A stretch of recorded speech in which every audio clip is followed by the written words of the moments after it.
Hello everyone, I'm going to read our Bible story today. Our story today is a wicked king who is converted by God. The doors of the temple in Jerusalem stand wide open. People come to bring their offerings. Many priests walk around to accept these offerings, but they are not priests of the Lord. No, they are idolatrous priests. The temple, the house of the Lord, has become an idol temple. That is terrible. That is an insult to the God of Israel. How has this happened? I am going to tell you a very sad story. Many things have changed since the death of Hezekiah, the God-fearing king. At that time, the Jewish people served the Lord. But look at the city of Jerusalem. It is filled with images of strange altars. Even the temple is polluted by idols. The new king sits upon the throne of Judah. He is Manasseh, the son of Hezekiah. He was a child, a boy 12 years of age, when his father died. But he was a bad boy. His father had been a God-fearing monarch, but he cared nothing for this. He mocked at God in his worship. He did the most wicked things. Manasseh knew better. His father warned him against sin, but he laughed at this. When Manasseh became king, he soon left the worship of the Lord and began worshiping idols. Of course, the first few years he himself could not rule. No, the leaders and elders of the people helped him.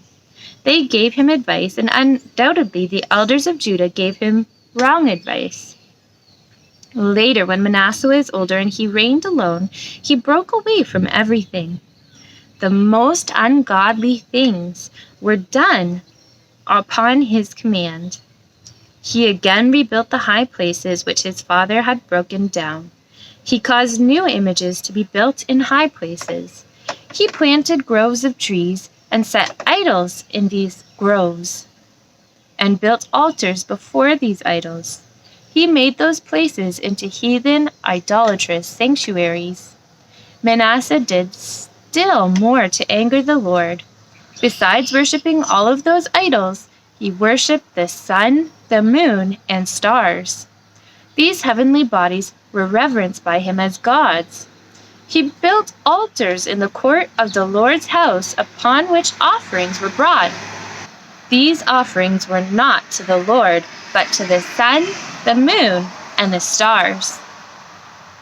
Outside Jerusalem, he again set up the horrible brazen image of Molech.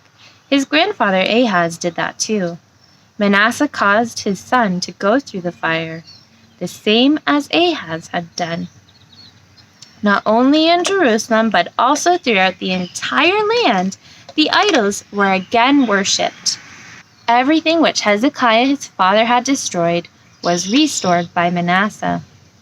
Yes, Manasseh did many more evils than his grandfather Ahaz. He appointed fortune-tellers and magicians throughout the land. He listened to the whistle and the cry of the birds and believed in their sounds. Manasseh believed that these creatures could foretell the future by their chatter. We read in the Bible that he wrought much wickedness. He placed an idolatrous image in the holy place of the temple. Strange priests walked about in the house of the Lord, and by so doing the temple became an idol temple. How dare he do this? The people followed their wicked monarch in all ways. Did all the people of Jerusalem and Judah agree with this? Were there no God-fearing Israelites left? Oh yes, happily there were, but no one was permitted to speak about the worship of the Lord. The Lord's name was not to be mentioned. They had to forget the Lord. Those who had risked speaking about the service of the Lord were persecuted and killed by Manasseh. Everyone had to bow his knees before the idols, and those who would not were slain upon the command of Manasseh. Manasseh forced his subjects to worship the idols. Most of them were obedient. They helped the king in all wicked and evil practices. This is what we read in the Bible. Moreover, Manasseh shed innocent blood very much, till he had filled Jerusalem from one end to another. But where was Isaiah now? Did he approve of all of this? Didn't he warn the king? Yes, the Lord warned Manasseh, in spite of all of his sins. Isaiah admonished the king of all of his sins. Do you know what Manasseh did to Isaiah? He had him killed. When Manasseh and his subjects would not listen, the Lord threatened to drive the Jewish people from their land and to destroy Jerusalem. A man sits upon a rough stone floor in a dark, gloomy dungeon of Babylon. When he moves, we hear the rattle of chains. This man is a prisoner. See him sitting there with his hands under his head? He sighs deeply, and large tears fall between his fingers onto the stone floor. This man is crying. Listen, he prays. O God, I have sinned. I have committed much wickedness. Forgive my many sins and transgressions. Who is this man? This chained man is Manasseh, the wicked king of Judah. Manasseh, how is that possible? How has he come into this far, far away Babylon? Listen to how this happened. Enemies came into the kingdom of Judah. A hostile army invaded the land and conquered Jerusalem. The king was taken a prisoner, bound with 2 brass chains, brought to Babylon and imprisoned in a dark, gloomy prison. It surely was a terrible thing for Manasseh, but he fully deserved it. There in this dreary prison, Manasseh had time to think about his former wicked life. He had lived as though no God existed in heaven, but now he experienced that the Lord, the God of Israel, would not permit himself to be mocked. There's Manasseh. There he learned to bend his knees before the God of heaven and earth. Probably he did it there for the first time in his life. There he confessed his sins before the Lord. Manasseh received true, upright sorrow on account of his wicked life. Yes, the Lord converted this wicked king, this mocker, this cruel man, this murderer of the people of the Lord. You can be sure that Manasseh lived through many fearful hours. Oh, would God be willing to hear him, such a great sinner? Would the Lord let him perish forever? If the Lord should, it would be righteous. The Lord does not do unjustly. God forgave him of all of his sins and transgressions.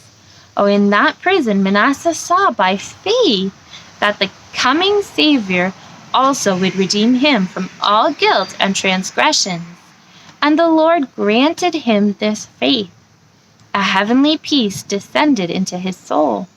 The Lord not only forgave his many crimes and sins, but God also delivered him from this dungeon and returned him to Jerusalem. But we do not read how. See him enter his palace. He did not deserve it. It was only by the grace of God. Oh, how ashamed he was when he saw in Jerusalem the idol worship which was taking place. He did everything he possibly could to make good what he had done wrong. He caused the idols in the temple to be brought outside Jerusalem and there to be broken to pieces.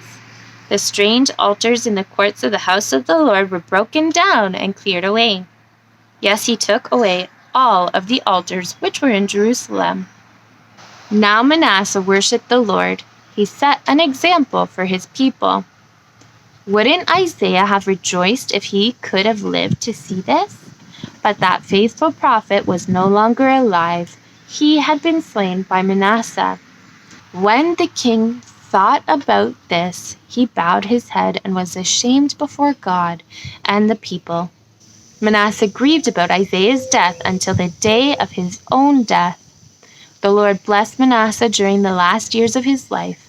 He reigned 55 years. Finally he died, but his subjects did not bury him in the graves of the kings. Probably some of them thought, how is it possible for such a wicked king to have been converted? Yes, children, it is possible because everything is possible with the Lord. Nothing is too wonderful for him. After the death of Manasseh, his son Amon became king. He was a young man, 22 years of age, when he was crowned.